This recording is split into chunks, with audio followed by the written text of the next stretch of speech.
Amazon காட்டுல பல கோடிக்கணக்கான உயிர்கள் வாழ்ந்துட்டு வருது. வெளியில இருந்து பாக்குறதுக்கு வேணா காடுகள் ரொம்பவே அழகா இருக்கும்.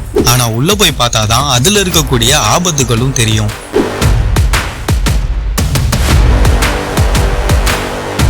இந்திய பரப்பளவுல இன்னொரு இந்தியாவை சேர்த்தா எந்த அளவுக்கு பெருசா இருக்குமோ அந்த அளவுக்கு பிரம்மாண்டமான ஒரு காடு தான் அமேசான் காடு.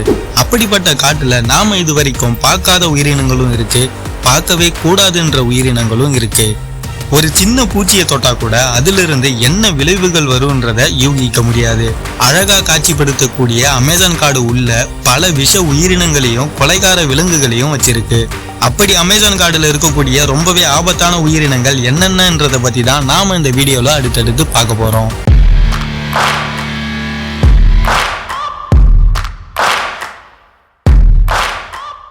நாம முதல்ல பார்க்க போற ரொம்பவே ஆபத்தான உயிரினம் என்னன்னா கோல்டன் பாய்சன் டெத் ஃப்ராக்.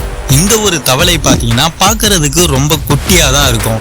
ஆனா இதுல இருந்து வரக்கூடிய விஷம்ன்றது 10க்கும் மேற்பட்ட மனிதர்களை கொல்லக்கூடிய அளவுக்கு சக்தி வாய்ந்தது.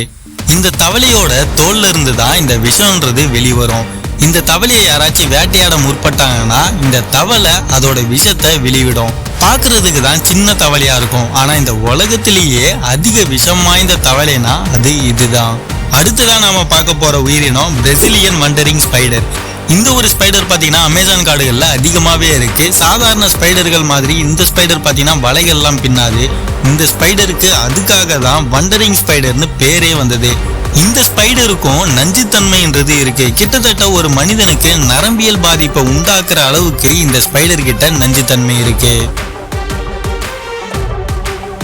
அதுக்கு அடுத்ததான் மூணாவதா பார்க்க போற உயிரினம் அமேசானியன் ஜியான் சென்டிபெட். இந்த ஒரு உயிரினம் பாத்தீங்கன்னா பாக்குறதுக்கு ஒரு சின்ன பூச்சி மாதிரி தான் இருக்கும். இந்த ஒரு பூச்சி பார்க்கறதுக்கு ரொம்பவே சின்னதா ஒரு பூரான் மாதிரியான அமைப்புல தான் இருக்கும். ஆனா இந்த பூச்சியும் ஒரு மனிதர்களை கடிச்சதுக்கு அப்புறமா நேரம் போக போக கொல்லக்கூடிய அளவுக்கான விஷம்ன்றது இருக்கு. கிட்டத்தட்ட இந்த பூச்சோட 30% விஷத்தால ஒரு மனிதர் கொல்லப்படலாம். அதுக்கு அடுத்ததா நாலாவதா நாம பார்க்க போற உயிரினம் புல்லட் அண்ட். இந்த எறும்புக்கு இந்த புல்லட் அண்டுன்ற பேரு வந்ததே இந்த எறும்பு கடிச்சா ஒரு புல்லட் பாயிற அளவுக்கான வலின்றது இருக்கும். கிட்டத்தட்ட அந்த வலி 24 மணி நேரம் வரைக்குமே நீடிக்கும். அங்க இருக்கக்கூடிய மக்கள் தூக்கம் வராம இருக்கிறதுக்காக இந்த ஒரு எறும்பை கடிக்க விட்டுப்பாங்களாம்.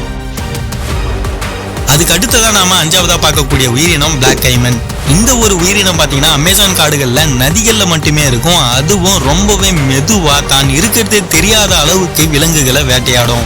உணவுக்காக எந்த எல்லைக்கும் அந்த இறைய கடிச்சு துப்பக்கூடிய ஒரு உயிரினம் தான் இந்த உயிரினம். அதுக்கு அடுத்ததா ஆறாவதா நம்ம பார்க்க போற உயிரினம் கிரீன் அனகோண்டா. அமேசான் காடுகள்னாலே இந்த கிரீன் அனகோண்டாவை சொல்லாம இருக்க முடியாது. அந்த அளவுக்கு அங்க நிறைஞ்சி கிடக்கிற ஒரு உயிரினம் தான் இந்த கிரீன் அனகோண்டா. இந்த கிரீன் அனகோண்டா நல்ல நதிகள்ல மட்டும்தான் வாழும். அது மட்டும் இல்லாம இந்த உலகத்திலேயே மிகப்பெரிய கிரீன் அனகோண்டாலாம் அமேசான் காடுல தான் இருக்கு. அதனாலேயே கிரீன் அனகோண்டானா அமேசான் காட்டை சொல்லலாம், அமேசான் காடுனா கிரீன் அனகோண்டாவை சொல்லலாம். அதுக்கு அடுத்ததான் நாம 7வது இடத்துல பார்க்க போறது ரெட் பெல்லிடு பிரானாஸ். பிரானாஸ்லாம் ரொம்பவே கொடூரமானது, மனிதர்களை கொல்லணும்னு நாம நிறைய படங்கள்ல பார்த்துருப்போம். ஆனா பிரானாஸ் உண்மையாவே மனிதர்களை கொல்லுமான்னு கேட்டா அந்த மாதிரி எல்லாம் இல்லை. எந்த ஒரு ரெக்கார்டும் பிரானாஸால மனிதர்கள் செத்த மாதிரி இதுவரைக்கும் இல்லை. ஆனாலுமே பிரானாஸ் கிட்ட கொஞ்சம் கவனமா தான் இருக்கும். அந்த அளவுக்கு பிரானாஸ் ரொம்ப சுறுசுறுப்பா தன்னோட உணவை வேட்டையாடுறதுல மும்முரமா இருக்கும். அதுல மனிதனா மத்த உயிரினமான்றதுலாம் அதுங்களுக்கு தெரியாது. அதுக்கு அடுத்ததா 8வதா எல்லாருக்கும் தெரிஞ்சது தான், ஆனா இருந்தாலும் அமேசான் காடுகள்ல ரொம்ப பரவலா இருக்கும். அதாவது எலக்ட்ரிக்கல் ஈல். இந்த ஒரு மீன் பாத்தீங்கன்னா தன்னை பாதுகாத்துக்க அதோட உடல்ல இருந்து கரண்ட் கொடுக்கும். அமேசான் காடுகள்ல பல நதிகள்ல இந்த ஒரு மீன்கள் இருக்கு. இந்த ஒரு மீன் கிட்ட இருந்து கிட்டத்தட்ட 600 வோல்டேஜ் வரைக்குமே ரிலீஸ் ஆகும். ஒரு மனிதனை விழ வைக்கலாம், சில சமயம் உயிரும் போகும். இதுவரைக்கும் நாம பார்த்ததெல்லாம் விட இன்னும் பல கண்டறியப்படாத உயிரினங்கள்லாம் அமேசான் காட்டுல இருக்கு. அது இன்னமும் கொடூரமானதாகவும் இருக்கலாம், இன்னும் கொடூர விஷம் வாய்ந்ததாகவும் இருக்கலாம். உங்களுக்கு இந்த மாதிரியான ஆபத்தான விலங்கை பத்தி தெரிஞ்சிச்சுன்னா அதோட பேரை மறக்காம கமெண்ட்ல சொல்லுங்க. இதே மாதிரி மேலும் பல உயிரின வீடியோக்களுக்கு நம்ம தேநீர் உரையாடலை சப்ஸ்கிரைப் பண்ணிக்கோங்க.